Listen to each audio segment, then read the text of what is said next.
Nah, jadi sambil kita relax ini Dap. Sekalian kan aku mau tanya-tanya banyak tentang Gatot Kaca. Jadi biar lebih enak aku tanyanya gitu. Kayaknya kamu tertarik banget ya, Tab. Alhamdulillah. Karena Gatot Kaca menurutku sangat menarik. Tokoh yang menarik ya. Tokoh yang menarik.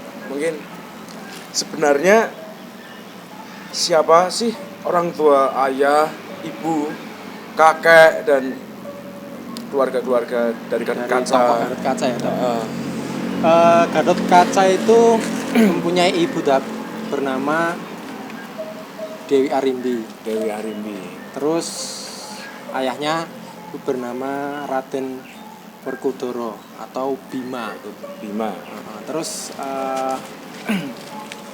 leluhurnya itu bernama Prabu Trembuko.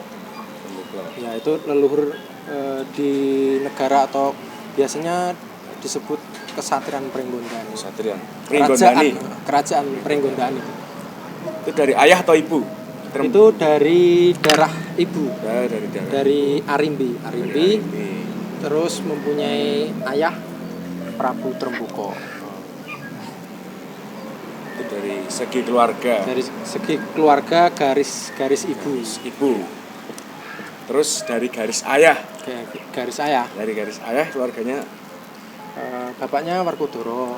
Werkudara itu mempunyai ayah Prabu Pandu Dewanata. Prabu Pandu Dewanata kan ini mempunyai 5 orang anak. 5 orang. Pandawa. Iya. Tapi sebenarnya banyak versi. Ada yang pertama Yudhistira.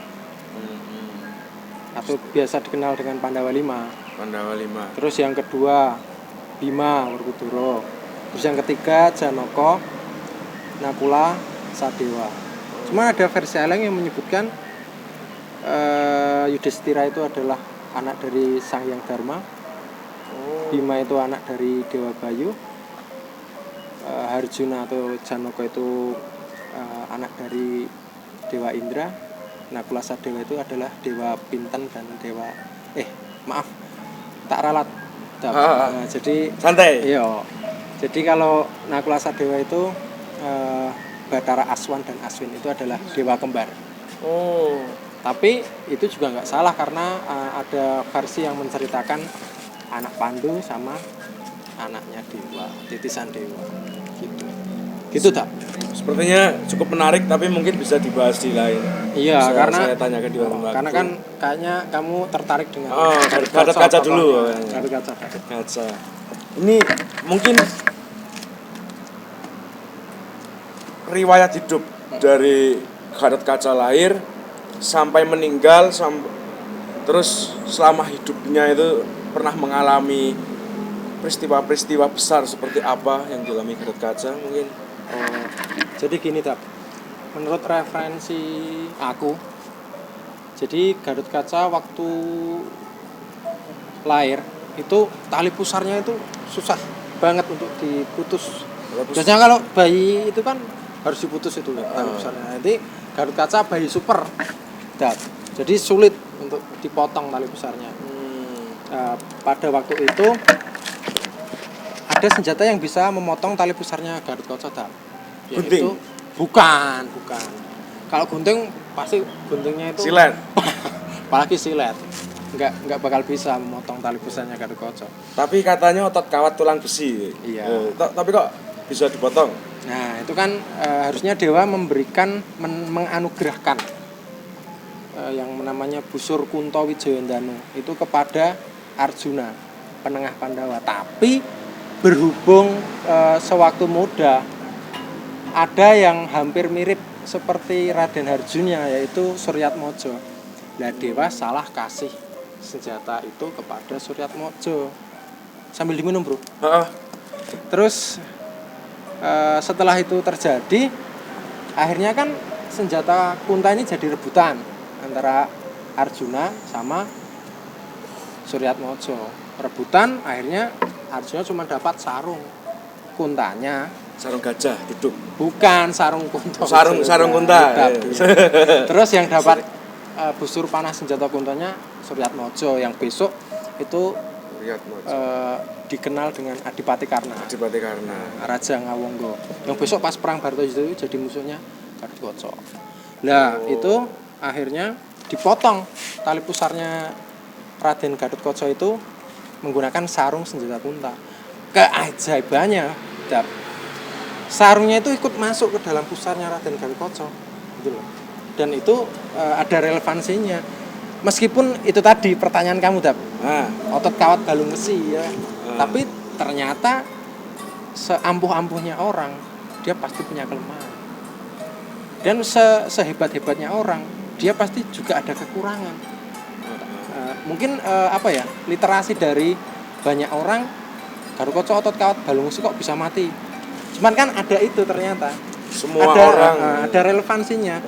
Relevansinya kan kalau di cerita Bharatayuda, wong nandur kuwi ngunduh, utang balekake, sapa gawe nganggo, atau hukum karma pala, hukum sebab akibat, atau hukum menebar menuai, kan seperti itu. Jadi semua itu pasti ada hukum sebab akibat. Kenapa dari awal perjalanan sampai akhir itu pasti ada sesuatu yang menggabungkan cerita tersebut. Itu hebatnya pujangga dari dulu seperti itu. Jadi akhirnya kan setelah itu, dan itu sebenarnya menjadi istilahnya, kalau istilah Jawanya itu pengapesan itu kalau di bahasa Indonesia itu adalah kelemahan dari Raden Gatotkaca. Ternyata suatu saat nanti di perang Bharatayuda akhirnya Raden Gatotkaca itu matinya itu kena senjata kunta langsung apa lewat perantara pos gitu? Oh enggak, kalau perantara pos ya nanti malah jatuhnya itu ke pacar kamu Jadi kan gini, ini ada dua relevansi menurut saya, menurut pengetahuan aku. Jadi dulu itu Raden Gatotkaca yang pertama itu kan yang itu tadi, ternyata ada sarung senjata kunto yang sudah ada di perut Raden Gatotkaca itu satu. Keluar. Yang kedua, Gatotkaca itu pernah membunuh pamannya sendiri, yaitu Kala Bendono. Itu membunuhnya nggak sengaja apa? Ya karena itu, karena gini, Kala Bendono itu sosok orang yang dia nggak bisa bohong, dia ngomong apa adanya. Cuman ketika dia ngomong itu mungkin situasinya yang nggak pas, dia nggak bisa menutupi kebohongan. Pada waktu itu kan Abimanyu ingin menikah lagi. Di situ ada Kala Bendono ada di situ. Terus Utari itu tanya pada Abimanyu, apakah kamu itu masih perjaka dan belum pernah menikah? Terus Abimanyu ngomong, saya memang masih perjaka dan belum pernah menikah. Padahal Abimanyu sudah menikah dengan Dewi Siti Sendari. Kan seperti itu. Akhirnya kan di situ ada konflik di situ. Akhirnya kalau Bendono ngomong kalau sebenarnya Abimanyu itu sudah mempunyai istri, menikah. Gatotkaca marah. Mungkin saking kalapnya nggak bisa kontrol emosi, memukul. Kena tonjok. Gatotkaca padahal sakti mandraguna, akhirnya tewas. Dan sukmanya kalau Bendono itu bilang, suatu saat nanti jika aku pergi ke nirwana harus bersamamu, karena kamu adalah salah satu orang yang aku cintai, yang aku tersayang. Dalam artian di sini bukan mencintai seperti kamu, cewek itu enggak, tapi rasa kasih sayang orang tua kepada anaknya. Dan itu terjadi pada Bharatayuda. Akhirnya di situ kan pas, karena itu sudah marah sekali, karena dia itu bingung, Gatotkaca kan bisa terbang. Sedangkan karena nggak bisa terbang. Terus mungkin saking marahnya karena itu, mungkin kalau orang bisa terbang menyambar itu, gitu. Mungkin marah, akhirnya dia melepaskan senjata kunta itu, memanah Gatotkaca. Gatotkaca tahu, terbang, meroket ke atas sampai langit Sabtuju. Langit ketujuh. Jadi ketika logikanya senjata kunta itu dilepaskan, itu nggak bakal sampai. Sudah secara Hukum bumi itu dia nggak mungkin bisa menembus atmosfer yang berbeda. Tapi apa? Ya karena itu tadi. Kalau Bendono ingat? Nah, akhirnya dia menepati janjinya. Itu si senjata kunta di bawah. Berarti kalau Bendono ini berarti ini ya, Dap. Kalau Bendono enggak ke surga duluan. Iya, kalau di istilah wayang itu menunggu di pangrantunan. Menunggu adalah tempat untuk menunggu. Karena ada sesuatu yang belum terselesaikan. Itu tadi hukum sebab akibat yang saya omongkan tadi. Jadi pas dia menunggu itu didatangi dewa. Ini sudah waktunya kamu menjemput anakmu untuk bersama-sama mencapai nirwana, kan seperti itu. Itulah. Berarti tapi ini itu sangat sangat ini emosional sekali. Emosional. Soalnya kalau Bendono ini sangat sayang. Dia itu nggak mungkin mungkin nggak sampai hati dia menusukkan senjata kunta. Dia tetap mencintai seseorang yang bahkan membunuh dirinya sendiri. Iya, padahal ya karena apa ya itu rasa sayangnya kalau Bendono terhadap Gatotkaca, meskipun itu sebenarnya sudah garis yang memang itu sudah dibuat dari Sang Maha Kuasa untuk takdir Gatotkaca. Tapi kok akhirnya Gatotkaca bisa mati, kan seperti itu pertanyaan ada. Banyak yang nggak menduga. Akhirnya kan, tapi banyak versi tuh. Yang aku ngerti, ketika kalau Bendono baru ngomong terus tidak menghadapi Gatotkaca itu sudah merasa. Dan dia ingat dulu waktu pamannya bilang, suatu saat nanti aku akan menjemputmu di perang Bharatayuddha. Itu kan sangat berhubungan erat sekali. Gatotkaca sudah tahu, oh ini sudah saatnya memang aku kembali. Nah, jadi kan ada relevansi ketika gini loh. Senjata itu kan mempunyai warongko atau sarung, dia akan kembali. Itu satu. Yang kedua, apa yang diomongkan kalau Bendono waktu dia hidup dan sukmanya itu dia akan kembali menjemput Gatotkaca, dan itu terjadi di akhir juga. Pas kalau Bendono melihat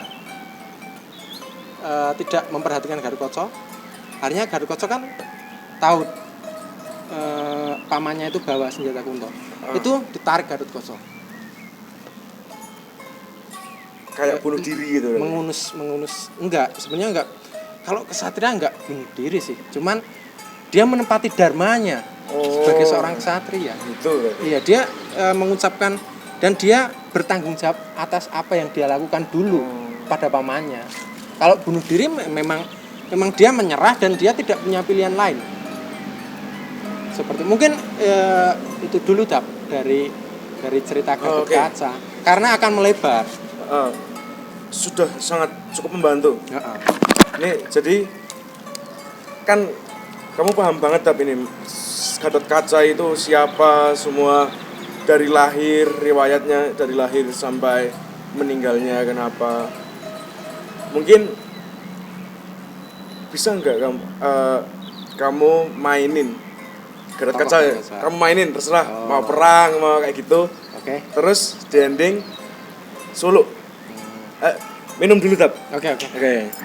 Jadi biar santai gitu kan.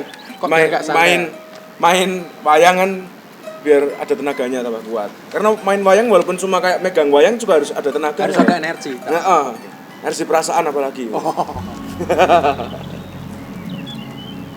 Nalika semanten risang Gatotkaca sigra jejak Bantala ngambah ing akasa. Rekata sang Gatotkaca kenen mapak arga suta.